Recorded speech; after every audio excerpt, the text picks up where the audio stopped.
قرآن مجید کی تلاوت کرنا، قرات کرنا تدبر کے ساتھ، اور اگر اس کی ٹرانسلیشن پہ غور کریں، تھوڑا سا پڑھیں پھر غور کریں، اور جب غور کریں تو دل اور دماغ ایک جگہ ہو جائے، یکجا ہو جائے۔ وہ جنت کی بات کرے قرآن تو آپ کا دل اور دماغ جنت کو دیکھے، دوزخ کی بات کرے اور ڈرائے تو آپ کو دوزخ نظر آئے دل کی آنکھ سے اور دماغ کی۔ وہ اپنے انعامات کی بات کرے تو آپ کو انعام نظر آئے، وہ اوامر حکم کی بات کرے تو آپ کو اس کے حکم محسوس ہوں کہ اللہ مجھ سے چاہ رہا ہے کہ I should do this thing، کہ میں یہ کروں۔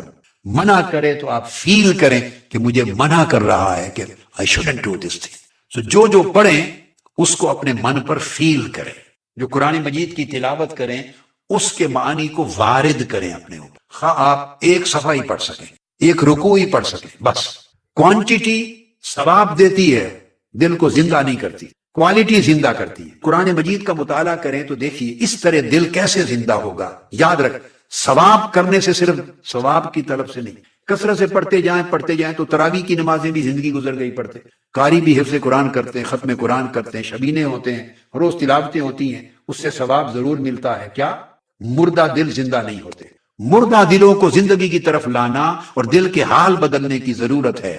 تو جب اس کیفیت کو پیدا کریں گے بار بار، اور یہ ایک ایفرٹ ہے، روز کریں گے، کرنے سے ہو، یہ مسلسل مشق سے ہوگا۔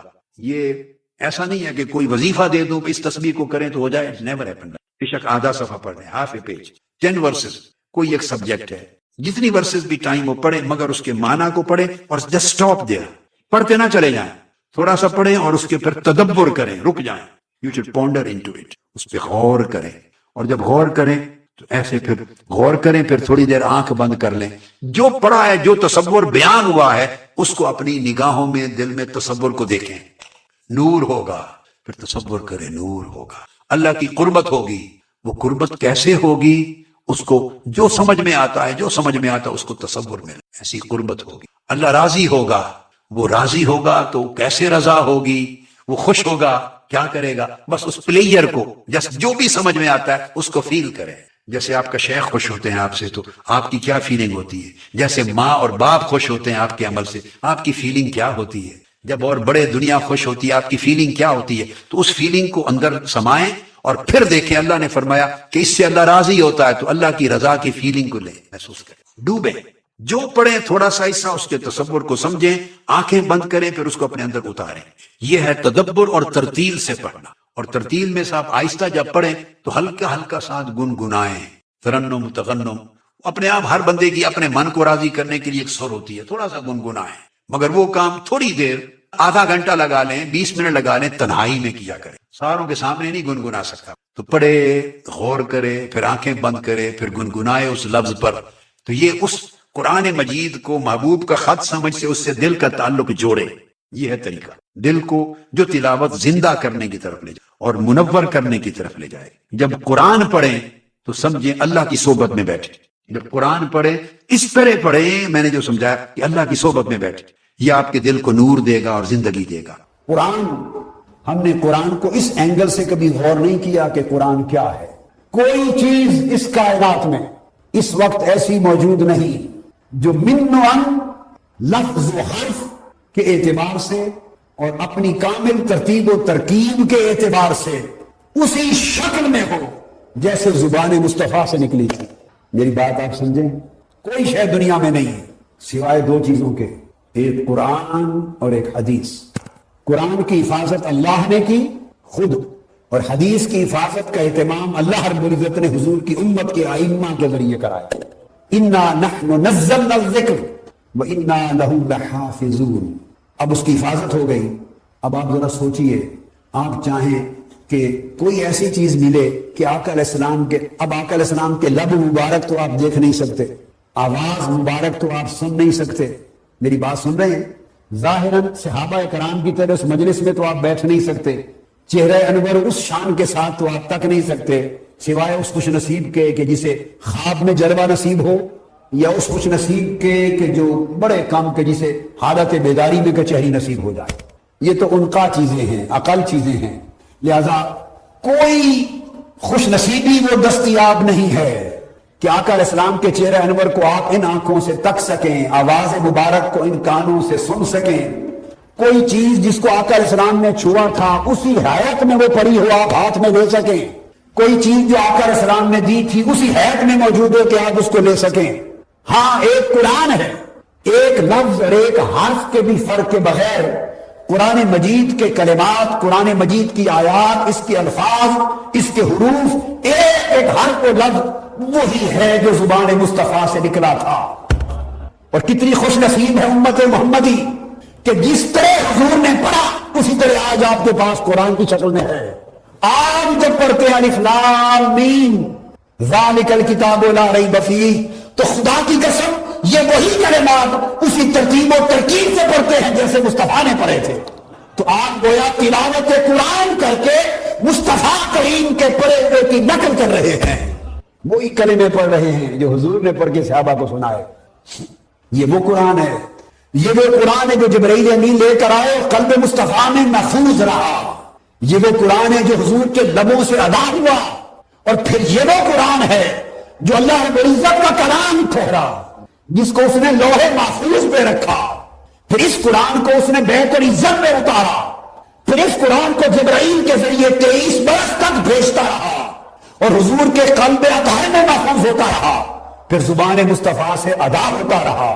ایک چیز ایسی ہے کہ 14 صدیاں گزر گئی جو کتو ہے، اب یہ قرآن جس کے سینے میں آ گیا، جس کی زبان پہ آ گیا، جس کے فہم میں آ گیا، جس کے قلب میں آ گیا، وہ وہی اسی شکل و صورت میں آ گیا جس طرح آقا نے ادا فرمایا۔ اتنی بڑی کتاب، اور عاشقوں کے نزدیک تو چونکہ اللہ کے بھیجا لکل کتاب، اور یا اللہ ایسے تھے، وہ تو اس کو عاشق لوگ ایسے تھے کہ وہ اس کو اپنے محبوب حقیقی کے خط سمجھتے تھے۔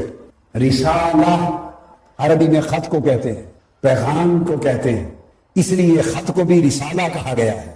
اب میری بات کو سمجھیں، یہ پیغامات ہیں رب کے حضور کی طرف، اس نے بھیجے اور لکھی ہوئی شکل میں حضور نے ہمیں عطا کر دی، صحابہ کرام سے لکھوا کر ہمیں دے دیے۔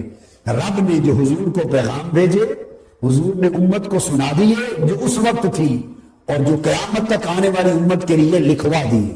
تو رب کے مکتوبات ہیں، اللہ کے مکتوبات ہیں، اللہ کے بھیجے ہوئے رسائل ہیں، اللہ کے بھیجے ہوئے پیغامات ہیں، اللہ کے بھیجے ہوئے کلمات ہیں۔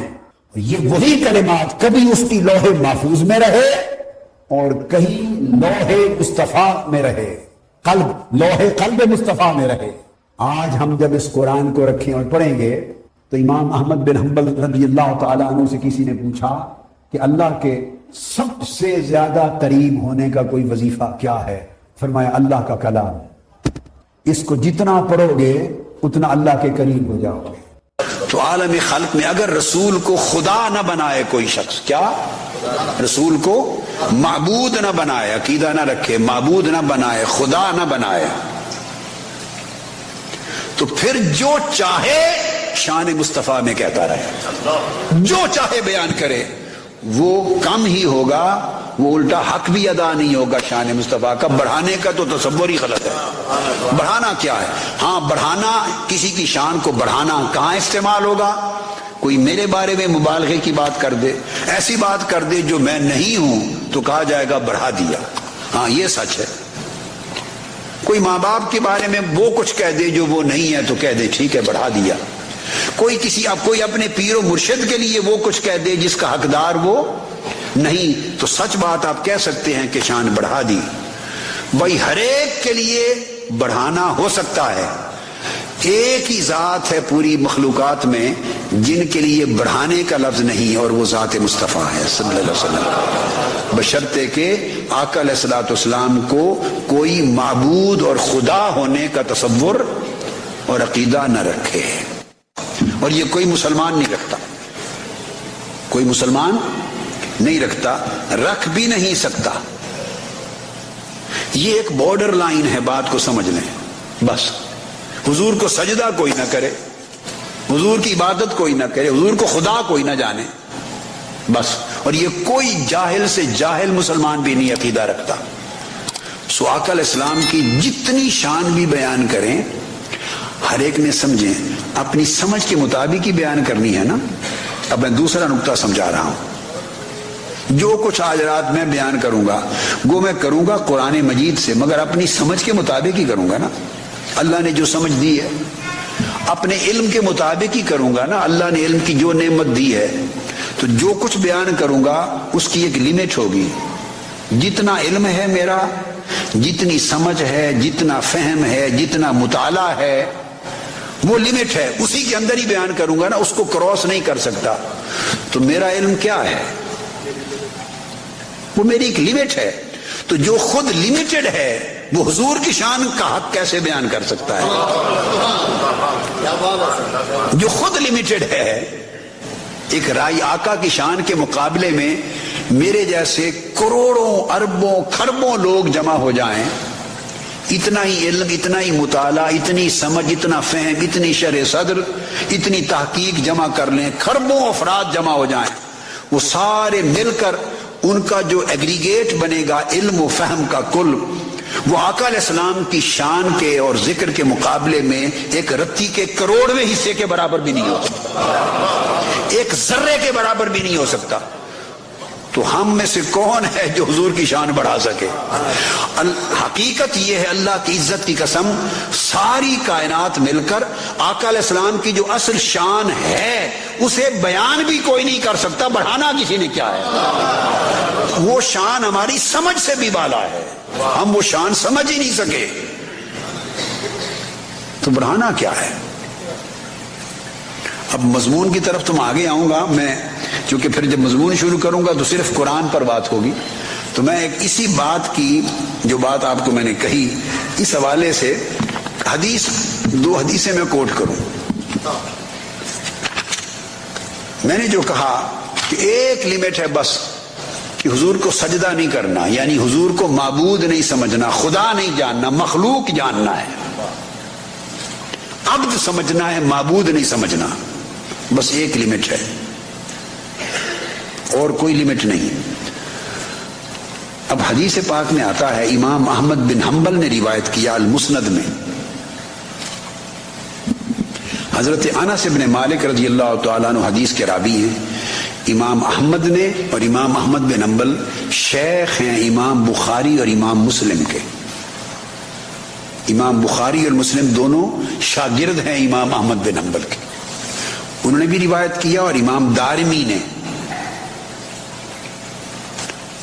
اور امام طبرانی نے، حدیث کی سند حسن ہے، مقبول حدیث ہے۔ حضرت انس بن مالک رضی اللہ تعالیٰ عنہ روایت کرتے ہیں کہ انصار کا ایک گھرانہ تھا مدینہ طیبہ میں، اور ان کے پاس ایک اونٹ تھا، اس سے کھیتی باڑی کرتے تھے، وہ اونٹ بیمار ہو گیا، کوئی سائیکیٹرک پیشنٹ ہو گیا، ڈاکٹر منصور صاحب کی فیلڈ میں وہ چلا گیا، اب اس کو ضرورت تھی کسی سائیکیٹرسٹ کے پاس لے جانے کی، اس کے دماغ میں خلل آ گیا اور وہ لوگوں کو کاٹنے لگا اور حملہ آور ہونے لگا لوگوں پر، کام کاج چھوڑ دیا اور اس نے ایک تباہی اور مچا دی۔ اب سوال، اب دیکھیے سب سے زیادہ جنہوں نے آقا علیہ السلام کو، سب سے زیادہ امت میں کون سے لوگ تھے، آپ کا کیا خیال ہے، جو آقا علیہ السلام کی شان کو جانتے ہوں گے؟ سب سے زیادہ جنہوں نے براہ راست آقا علیہ السلام کو دیکھا ہے، کچھ تھوڑی یا زیادہ جتنی بھی شان کی سمجھ آئی انہی کو آئی ہوگی نا۔ ہم تو 1500 سال بعد بیٹھے ہیں کتابیں پڑھ کے، ہم کتابوں میں ان کا تذکرہ پڑھ کے شان سمجھنے کی کوشش کر رہے ہیں، انہوں نے براہ راست حسن سراپا مصطفیٰ دیکھا تھا۔ اب انہوں نے آقا علیہ السلام کی شان کیا سمجھی تھی، ذرا آپ غور سے سنیں اور سمجھیں۔ بگڑ گیا اونٹ، لوگوں کو کھانے کو دوڑے اور مارے اور حملہ کرے، جو حدیث میں نے اب کوٹ کر رہا ہوں، مسند احمد بن حنبل میں حدیث کا نمبر ہے 12635، یہ حدیث۔ اس طرح امام دارمی نے بھی روایت کی ہے، امام طبرانی نے بھی روایت کی ہے، امام عبد بن حمید نے بھی المسند میں روایت کی ہے اس حدیث کو، اور بہت سے ائمہ نے اپنی اپنی سند کے ساتھ، حسن اور صحیح ہے، یہ الگ الگ اسانید ہیں۔ اب اونٹ بیمار ہو گیا، اب بتائیں کسی کا اونٹ خراب ہو جائے، بیمار ہو جائے، یعنی کاٹے اور مارے، حملہ کرے لوگوں پر اور کام چھوڑ دے، تو مجھ سے آپ کی بڑی محبت اور عقیدت ہو، بے پناہ پوری دنیا میں اس وقت سب سے زیادہ اگر آپ مجھ سے محبت عقیدت رکھتے ہوں تو اس اونٹ کا کیس لے کر میرے پاس آئیں گے؟ بولیے نا، جتنی بھی عقیدت ہو اونٹ کا کیس لے کے میرے پاس آئیں گے؟ نہیں آئیں گے۔ آپ کو سمجھ ہوگی اس بات کی کہ میرا تو سبجیکٹ ہی نہیں ہے، اونٹ کا دھندا لے کے اب ان کے پاس کیا جانا ہے؟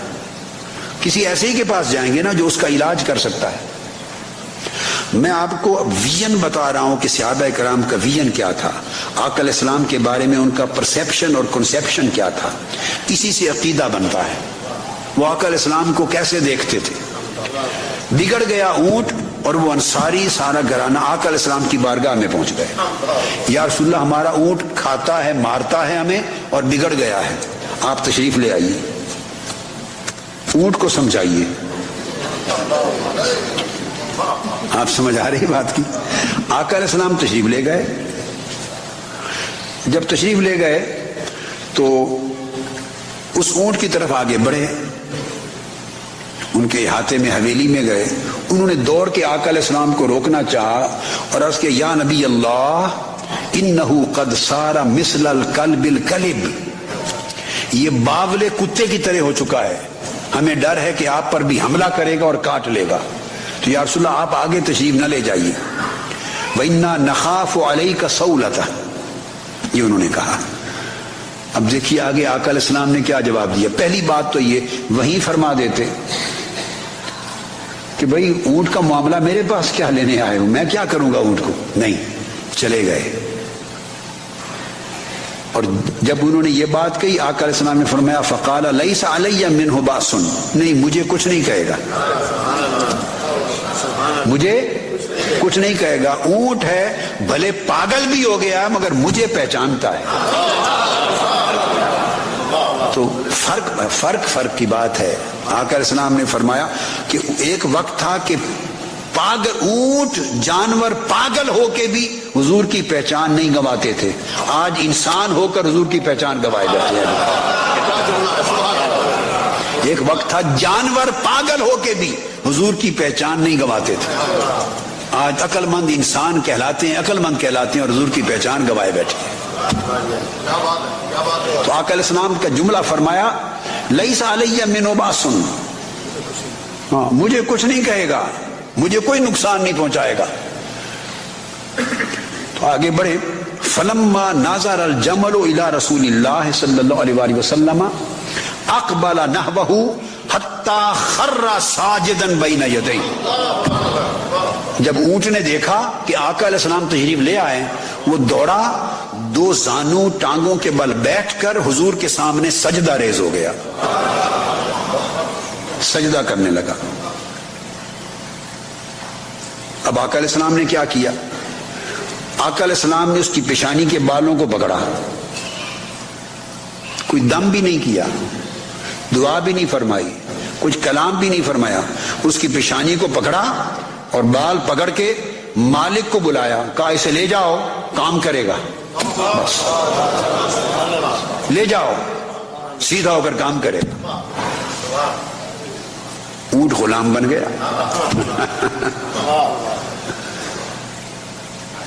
اب صحابہ کرام نے جب یہ دیکھا، وہ اگلا جملہ آخری اس حدیث کا جس کی خاطر میں نے سارا مضمون سنایا، اونٹ کو سجدہ کرتے دیکھا، فقال له اصحابہ یا رسول اللہ صلی اللہ علیہ وسلم هذه بہیمۃ لا تعقل تسجد لك ونحن نعقل فنحن احق ان نسجد لك، یا رسول اللہ یہ جانور ہیں، حیوان ہیں، انہیں عقل اور شعور بھی نہیں، یہ بے عقل جانور ہو کے آپ کو سجدہ کرتے ہیں، اور ہم انسان ہیں، اللہ نے ہمیں عقل و شعور دیا ہے، اجازت دیں کہ ہم بھی آپ کو سجدہ کیا کریں۔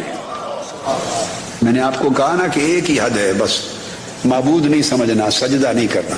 صحابہ کے دل میں یہ خواہش اٹھ گئی، انگڑائیاں لینے لگی کہ آقا جانور سجدہ کرتے ہیں، ہم کیوں نہ کریں، اجازت دیں کہ ہم سجدہ کریں۔ آقا علیہ السلام نے فرمایا نہیں، میری شریعت میں یہ حرام کر دیا گیا ہے، بندہ بندے کو سجدہ نہیں کر سکتا، نہیں، بہن منع فرما دیا۔ اب اس حدیث کو جمی ائمہ نے بیان کیا ہے، اوپر تو ائمہ نے روایت کیا، مگر حافظ ابن کثیر تک آقا علیہ السلام کے خصائص کی تمام کتابوں میں یہ حدیث ایک یہ نہیں درجنوں واقعات اس مضمون کی مختلف حدیث کی بھری پڑی ہیں، اور کسی نے نقد و جرح نہیں کیا آج تک، کسی نے رد نہیں کیا کہ یہ حدیث غلط ہے، یہ مضمون غلط ہے۔ تو صحابہ کرام نے سجدہ کرنے کی اجازت مانگی، آقا علیہ السلام نے نہیں دی۔ یہ حضرت انس ابن مالک کی روایت تھی۔ اب پھر امام احمد بن حنبل ایک اور حدیث لائے ہیں، اور اب سنتے آئیے ذرا کس نے بیان کیا۔ الگ حدیث حضرت عائشہ صدیقہ رضی اللہ تعالیٰ عنہ روایت کرتی، فرماتی ہیں کہ مہاجرین کے ہاں، مہاجرین اور انصار کا ذکر کر کے وہ آقا علیہ السلام کے بارگاہ میں اس طرح اونٹ کا ایک معاملہ تھا، اور اونٹ حضور کی بارگاہ میں پیش ہوا، اس نے سجدہ کیا۔ ام المومنین رضی اللہ تعالیٰ عنہ فرماتی ہے فقال اصحابہ یا رسول اللہ تسجد لک البہائم والشجر فنحن احق ان نسجد لک۔ آقا ہم نے دیکھا ہے درخت بھی آپ کو سجدہ کرتے ہیں، جانور بھی سجدہ کرتے ہیں، ہمارا حق زیادہ ہے آپ کو سجدہ کرنے کا، ہمیں اجازت دیجیے۔ آقا علیہ السلام نے اجازت نہیں دی۔ امام احمد بن حنبل نے روایت کیا، اور حافظ ابن کثیر روایت کرنے کے بعد کہتے ہیں کہ ھذا الاسناد علی شرط السنن، اس کی جو حدیث ہے، اس کی جو اسناد ہیں امام ابو داؤد، امام ترمذی، نسائی، ابن ماجہ، سب کی شرائط صحت پر پوری اترتی ہیں۔ پھر حضرت جابر بن عبداللہ نے بھی روایت کیا، امام احمد بن حنبل اور امام ابن ابی شیبہ، ان دونوں نے اپنی اپنی اسانید کے ساتھ روایت کیا ہے، اور امام ابن ابی شیبہ بھی امام مسلم کے شیخ ہیں۔ اگر آپ صحیح مسلم پڑھیں، ہر تیسری چوتھی حدیث امام مسلم نے ابن ابی شیبہ سے روایت کی ہے، صحیح مسلم کے اندر انہوں نے روایت کیا حضرت جابر بن عبداللہ سے۔ اور جو بات میں نے کہی تھی کہ آقا علیہ الصلوۃ والسلام کو دیکھنے والے سب سے زیادہ پہچانتے تھے، یہاں ایک بڑا ایمان افروز جملہ ہے۔ جب اس حدیث میں جسے جابر بن عبداللہ نے روایت کیا رضی اللہ تعالیٰ عنہ، جب بیان کر چکے حدیث کے اونٹ نے سجدہ کیا آقا علیہ السلام کو، ایک الگ واقعہ ہے، بنو نجار کا واقعہ ہے، یہ الگ الگ واقعات ہیں۔ سجدہ کر چکے تو صحابہ نے پوچھا یا رسول اللہ یہ کیا ماجرا ہے؟ اونٹ آپ کو سجدہ کرتے ہیں، بکریاں سجدہ کرتی ہیں، جانور سجدہ کرتے ہیں، کیا یہ آپ کو پہچانتے ہیں؟ کیا یہ آپ کی شان کو جانتے ہیں؟ کیا انہیں معلوم ہے کہ آپ کی عظمت کیا ہے؟ آقا علیہ السلام جواب دیتے ہیں قال ثم التفت الى الناس، جب اونٹ سجدہ کر چکا تو آقا علیہ السلام لوگوں کی طرف متوجہ ہوئے، فقال انه ليس شيء بین السماء والارض الا یعلم انی رسول اللہ الا عاصی الجن والانس۔ فرمایا جنات اور انسانوں میں جو بدبخت ہیں، جنات میں جنوں اور انسانوں میں جو بدبخت ہیں، محروم ہیں اور گناہگار عاصی نافرمان ہیں، انہیں چھوڑ کر فرمایا خدا کی عزت کی قسم آسمان اور زمین کی ساری کائنات میں کوئی ایک شے ایسی نہیں جو مجھے نہ پہچانتی ہو کہ میرا مقام کیا ہے۔ ہر شے کائنات کی جانتی ہے کہ میں رسول اللہ ہوں، میری عظمت اور میرے مقام کو اگر نہیں پہچانتے تو جنات اور انسانوں میں جو بدبخت ہیں محروم ایمان، وہ میری شان کو نہیں پہچانتے۔ آپ میری جملے کا وزن سمجھے میں کیا کہہ رہا ہوں؟ بدبخت انسانوں میں کچھ ہیں جو نہیں جانتے مجھے، اور بدبخت جنوں میں ہیں جو مجھے نہیں جانتے، ورنہ ہر کوئی جانتا۔ بوٹا بوٹا پتا پتا حال ہمارا جانے ہے، بوٹا بوٹا پتا پتا حال ہمارا جانے ہے، جانے نہ جانے تو ہی نہ جانے، باغ تو سارا جانے۔ اے بدبخت انسان تجھے کیا ہو گیا؟ تیری عقل جاتی رہی، تیرا شعور جاتا رہا، اتنی گمراہی عقیدے پر چھا گئی کہ اللہ نے عقل و شعور دیا، تو حضور کی معرفت اور آپ کی شان و عظمت کی پہچان میں بھٹکا پھرتا ہے، وہاں دیوانے ہونے والے جانور اور حیوان بھی پہچانتے ہیں، اور کل کائنات پتھر درخت اور اور شجر و حجر بھی پہچانتے ہیں. صحیح مسلم اٹھا کے دیکھیے, جامع ترمذی اٹھا کے دیکھیے, ابواب قائم ہیں. سیدنا مولا علی شیر خدا رضی اللہ تعالیٰ عنہ فرماتے ہیں کہ میں آقا علیہ السلام کے ساتھ نکلا, حدیث صحیح مسلم ترمذی کی حدیثیں, فرمایا خدا کی قسم کوئی درخت اور کوئی پتھر ایسا نہیں راستے میں آیا جس کے قریب سے ہم گزرے, حضور گزرے تو اس درخت اور پتھر نے جھک کے حضور کو سلام نہ کیا ہو. جس درخت کے پاس سے گزرے اس کی ٹہنیاں جھک گئیں اور کہتی ہے السلام علیکہ یا رسول اللہ. جس پتھر کے قریب سے گزرتے وہ پتھر اپنی زبان حال سے کہتا السلام علیکہ یا رسول اللہ. اب یہ بات مولا علی شیر خدا نے کیسے کہی؟ تو پتھر اور پہاڑوں کا سلام پڑھنا سنا تو کہا, اگر آواز نہ سنی ہوتی تو کیا پتا, آپ اور ہم گزر رہے ہوں تو ہم آواز ہمیں پتا چلے گا پتھر کیا کہہ رہے ہیں. اللہ کی تسبیح کرتے ہیں, ہم سنتے ہیں, اس لیے ہم کہہ نہیں سکتے, مگر پتھر بول کے کہتا تھا آقا علیہ السلام کی بارگاہ میں سلام. اور ایک حدیث پاک ہے صحیح مسلم میں, آقا علیہ السلام نے فرمایا کہ میں آج تک اس پتھر کو پہچانتا ہوں یا مکہ کی گلی کے کونے پر ہوا کرتا تھا. آقا نے فرمایا میں اس پتھر کو آج بھی پہچانتا ہوں, ابھی میں نے اعلان نبوت بھی نہیں کیا تھا, ابھی غار ہیرا میں جبرائیل امین بھی اقرا بسم ربک الذی خلق کی آیتیں لے کے نہیں اترے تھے, بعثت اور اعلان نبوت نہیں کیا تھا. اس سے بھی پہلے وہ پتھر مجھے پہچانتا تھا. جب اس گلی سے گزرتا بآواز بلند وہ کہتا تھا الصلاۃ والسلام علیکہ یا رسول اللہ.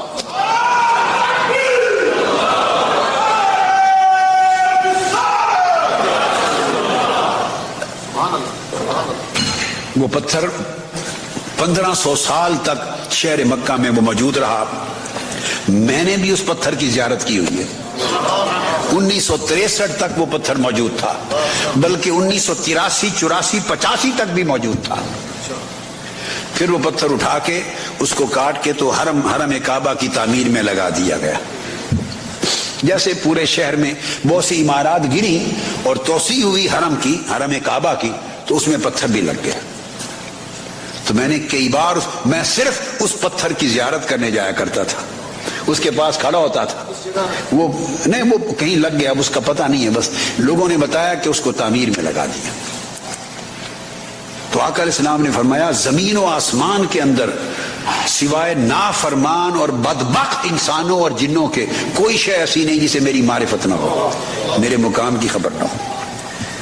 پھر حضرت عبداللہ ابن عباس روایت کرتے ہیں, آپ دیکھیے کتنے صحابہ ہیں جو الگ الگ واقعات بیان کر رہے ہیں. عبداللہ ابن عباس امام طبرانی کی روایت سے, امام طبرانی نے اس کو بیان کیا المعجم الکبیر میں. پھر امام احمد بن حنبل نے ہی بھی روایت کیا اس کو, امام حیثمی نے روایت کیا, امام منذری نے روایت کیا, حافظ ابن کثیر نے شمائل رسول میں استدلال کیا, روایت کیا. سب نے فرماتے ہیں کہ ایک گھر تھا وہاں انصاریوں کا, اس کے 2 اونٹ تھے ان کے, اور دونوں پاگل ہو گئے, دونوں بیمار ہو گئے. چارہ نہیں ملتا تھا, کام زیادہ لیتے تھے, غربت کا زمانہ تھا, یہ پرابلمز ہوتے رہتے تھے. تو وہ دونوں پھر مارنے اور کاٹنے کو آتے تھے. وہ بھی آقا علیہ السلام کی بارگاہ میں آئے, آقا علیہ السلام چل پڑے. تو ایک اونٹ پہلے کھڑا تھا, اس نے دیکھا تو دوڑ کے آ کے آقا علیہ السلام کو فَإِذَا أَحَدُ الْفَحْلَيْنِ قَرِيبٌ مِّنَ الْبَابِ فَلَمَّا رَأَى النَّبِيَّ صلی اللہ علیہ وسلم سَجَدَ لَهُ. وہ دروازے کے قریب کھڑا تھا ایک اونٹ, جو ہی میرے آقا نے قدم رکھا وہ دوڑ کے آیا, بیٹھ کر حضور کے سامنے سجدہ کرنے لگا. پھر آگے بڑھے آقا علیہ السلام, تو پھر دوسرا اونٹ کھڑا تھا وہاں. ثم مشى الى اقصى الحائط الى الفحل الاخر فلما رآه وقع له ساجدا. دوسرے اونٹ کی طرف گئے, اس نے دیکھا آقا تشریف لے آئے, وہ بھی سجدہ کرنے لگ گیا حضور کا. سبحان اللہ. اور صحابہ کرام ہر بار کہتے, حدیث کے لفظ ہیں فلما رأى اصحاب النبی ذلك قال یا رسول اللہ, قالوا یا رسول اللہ هذین فحلین لا یعقلان سجدا لك افلا نسجد لك. آقا یہ اونٹ سجدہ کرتے ہیں آپ کو, تو کیا ہم سجدہ نہ کیا کریں؟ تو ان کے دل مچلتے تھے. میں جو نکتہ بتانا چاہتا ہوں, میں نے کہا ایک بارڈر لائن ہے, آقا کی عظمت, آقا کی شان, علو مرتبت اتنی اونچی ہے کہ ساری کائنات حضور کے تلووں کے نیچے رہ جاتی ہے. حضور کی شان کی گرد کو بھی کچھ نہیں پہنچتا. عالم مقام بھی نیچے ہے، حتیٰ کہ سماوات، 7 سماوات بھی نیچے ہیں، 7 آسمان نیچے ہے، سدرۃ المنتہا کی عظمت نیچے ہے، اور بیت المعمور کی عظمت نیچے ہے، عرش معلیٰ نیچے ہے، اور فوق العرش لا مکان نیچے ہے. جب حضور ساری کائنات عالم مکان اور لا مکان کراس کر کے اوپر چلے گئے، مقام ثم دنا فتدلی تک، تو پھر سکیم کیا تھی پوری یونیورس کی، کائنات کی؟ حضور عالم لا مکان سے بھی بلند حضور الہ میں تھے، اور عرش سمیت ہر شے حضور کے قدموں کے نیچے تھا، حضور کے قدموں کے نیچے تھا.